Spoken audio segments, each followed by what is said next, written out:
Let's wrap up the atmosphere in a summary. So the atmosphere is an invisible layer of gases that surround the Earth, and it protects us from harmful rays and keeps the Earth warm enough for our survival.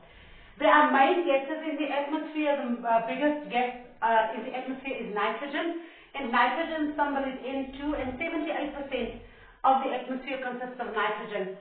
Then we have oxygen, which is O2, and 21% of the atmosphere consists of oxygen. And then we have other gases which makes up 1% of it, and that includes water vapor and other gases like it says there, but that only makes up 1%. Let's move on to the functions of the atmosphere. So let's have a look at the functions of the atmosphere. It provides humans and animals with oxygen. Then it also provides plants with carbon dioxide for photosynthesis. It protects the Earth from harmful rays, and these ultraviolet rays would kill us if we didn't have the atmosphere. It keeps the Earth warm as well, which means that the heat that comes from the Earth stays inside of the atmosphere. It helps with the water cycle, because when water goes through the water cycle, then we get the precipitation, we get the condensation, precipitation, etc. It burns up meteors before they hit the Earth, and this is important because if we didn't have the atmosphere, then the meteors wouldn't have enough space to burn out before they reach the Earth, and there would be a whole lot more catastrophic meteor hits. So then the layers of the atmosphere are from the top to the bottom, the troposphere, and this is very close to the Earth. Weather happens in the troposphere, and it contains most of the air that we need to survive. So the second layer is the stratosphere, and this contains the ozone layer. Then the mesosphere is very cold, and meteors burn down in this layer.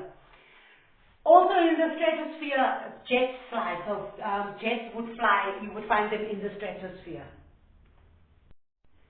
Another layer of the atmosphere is the thermosphere, and the thermosphere is very hot due to solar radiation, and this is the solar radiation that our atmospheric gases protect us from. And then we have the exosphere, and this is the outermost layer of the atmosphere.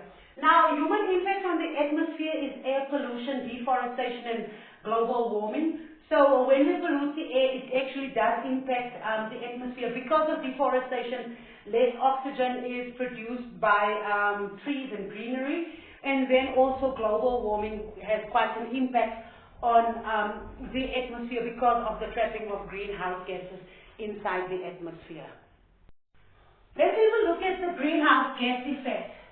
So the greenhouse gas effect is not a negative per se, right? But everything in excess will have a negative impact on the balance. But the main greenhouse gases are carbon dioxide, which is CO2, and this comes from burning fossil fuels. Then we have methane, for which the symbol is CH4, and this comes from animal farming, rice paddies, and landfill. Water vapor, H2O, is the natural part of the water cycle, and the final main greenhouse gas is nitrous oxide, N2O. And this comes from fertilizers, industrial activities, and farming. I hope this broad scope of the atmosphere helps you to study. You can pause, take notes, and good luck with any test or exam that you need to sit for on the atmosphere.